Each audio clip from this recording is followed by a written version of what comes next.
বাংলাদেশে অলমোস্ট 12,80,000 অর্থাৎ 13 লাখের মতো মানুষ কিন্তু এই বন্যায় ক্ষতিগ্রস্ত We are হয়েছে। working with other NGO partners in country. আমরা 170,000 pound sterling equivalent টাকা আমরা over a period of time আমরা একটা needs assessment করছি এই মুহূর্তে। আসসালামু আলাইকুম দর্শক, আপনারা জানেন লন্ডন প্রেস ক্লাবে বিভিন্ন সময় বিভিন্ন ধরনের প্রেস কনফারেন্স হয়, অনেক ধরনের প্রেস কনফারেন্স যেগুলো আমাদের কমিউনিটিতে সারা জায়গায়। এবং আজকে একটি প্রেস কনফারেন্স আমরা এসেছি যেটি আমাদের লন্ডন প্রেস ক্লাবের ভেন্যুতে না, এটি একটি চ্যারিটি অর্গানাইজেশনাল একটা ভেন্যুতে আছে। আপনারা অনেকেই জানেন, আমার পেছনে ব্যানার দেখতে পাচ্ছেন মুসলিম এইড, এবং মুসলিম এইডের একজন কর্মকর্তার সাথে আজকে আমি কথা বলবো। কারণ আমরা এবার আমি বিশেষ করে বলবো যে বাংলাদেশে যে বন্যা হচ্ছে, বিশেষ করে সাউদার্ন এরিয়াগুলোতে, চট্টগ্রাম বা বান্দরবন এরিয়াগুলোতে আমরা কিন্তু অনেকেই হয়তো বা অবগত না। যারা মিডিয়ার সাথে আমরা আছি তারা হয়তো অনেকেই জানি বা সচেতন মানুষরা জানি, কিন্তু আমি আজকে যেটা এসে দেখলাম বাংলাদেশে অলমোস্ট 12,80,000 অর্থাৎ 13 লাখের মতো মানুষ কিন্তু এই বন্যায় ক্ষতিগ্রস্ত হয়েছে। এবং সামনের দিক দিয়ে সিলেটের বিভিন্ন অঞ্চলে কিন্তু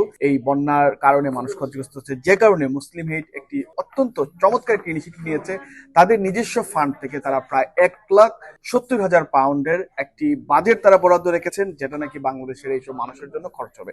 আমি একটু আপনার কাছ থেকে শুনতে চাই ওভারঅল বিষয়টা, ছোট্ট করে যদি আপনারা বলতেন যে আসলে আপনারা কিভাবে ক্ষতিগ্রস্ত মানুষগুলোকে সাহায্য করতে চাচ্ছেন এবং এই পর্যন্ত আপনারা কি ধরনের কাজ করেছেন, এবং আপনার পরিচয়টা প্লিজ। জি, আসসালামু আলাইকুম, থ্যাংক ইউ ভেরি মাচ ভাই। আমার নাম রাজীব হাসান, আমি মুসলিম এইডের chief operating officer.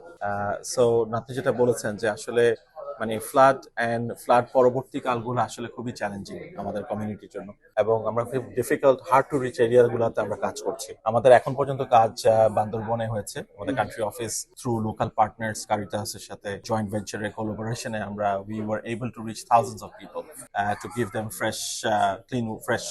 clean water and dry foods. But going forward আসলে at least আপনি যেটা বললেন প্রায় 13 লাখ লোক এফেক্টেড, এর মধ্যে 500,000 পিপল ইমিডিয়েট অ্যাসিস্ট্যান্স দরকার। সো এই জন্য আমরা একটা ক্রাইসিস কমিটি করি এবং we are working with other NGO partners in country, এবং আমরা ডিসিশন নিয়েছি যে ইভেন বিফোর রেজিং ফান্ডস আমরা ডিসিশন নিয়েছি যে আমরা আমাদের নিজস্ব কোর ফান্ড থেকে আমরা 170,000 পাউন্ড স্টার্লিং ইকুইভ্যালেন্ট টাকা আমরা over a period of time আমরা একটা নিডস অ্যাসেসমেন্ট করছি এই মুহূর্তে। এবং সাদার্ন রিজনের যে কথাগুলো বললেন ওগুলা, প্লাস আপনি সিলেটের কথা বললেন, সিলেটের কিছু অঞ্চল আমরা একটা ইনিশিয়াল রিস্ক ম্যাপিংও করেছি যে কোন এরিয়াগুলো একটু এফেক্টেড, এবং আমরা ওখানে একটা ফেজড ওয়েতে হিউম্যানিটেরিয়ান অ্যাসিস্ট্যান্সও থাকবে।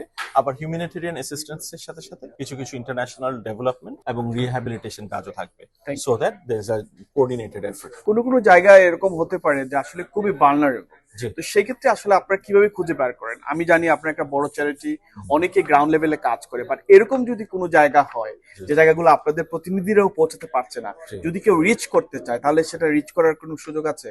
হার্ড টু রিচ এরিয়া যেটা বললাম বান্দরবন শুনে আমাদের ফেজ 1 এ কিন্তু আমরা প্রথমেই টার্গেট করেছি একটা hard to reach area, because I think once you do the work in hard to reach area then obviously the next phase becomes a little bit easier. তো আমরা আমাদের পার্টনার সিলেকশনটা করি এরকম ভাবে কান্ট্রি লেভেলে যারা রিচ করতে পারে। সবার ওই ক্যাপাবিলিটিটা থাকে না, ইউ আর কোয়াইট কারেক্ট। এবং আমাদের নিজস্ব স্টাফরা অনেক সময় ইনভলভ থাকে। দেখা যায় যে বেশ কমল পানিতে মুসলিম এইডের স্টাফরা গিয়ে এই 2024 এর একটা ফ্লাড হয়েছে, ওখানে আমরা দেখেছি যে আমাদের কান্ট্রি অফিসের স্টাফরা গিয়েও ফ্লাডের ডিস্ট্রিবিউশন প্রোগ্রামে মানে তাদের participated. Thank you so much Rajeev ভাই, আপনি চমৎকার তথ্যগুলো দিয়েছেন। আমি বিশ্বাস করছি আপনারাও মুসলিম এইডে সহযোগিতা করতে পারেন। পাশাপাশি যে অ্যামাউন্ট উনি বললেন, বাংলায় বর্তমান সময়ে কারেন্সি যদি আমরা কনভার্ট করি, সো অলমোস্ট 2 কোটির উপরে, 3 কোটির পাশাপাশি কাছাকাছি হবে। সো আমি আপনাদের সফলতা কামনা করছি এবং বাংলাদেশে এই ধরনের কাজে আপনারা সহযোগিতা করবেন সেই প্রত্যাশা রাখছেন। থ্যাংক ইউ সো মাচ আমাদের লন্ডন বাংলা প্রেস ক্লাবকে চুজ করার জন্য ফর ইউর প্রেস কনফারেন্স।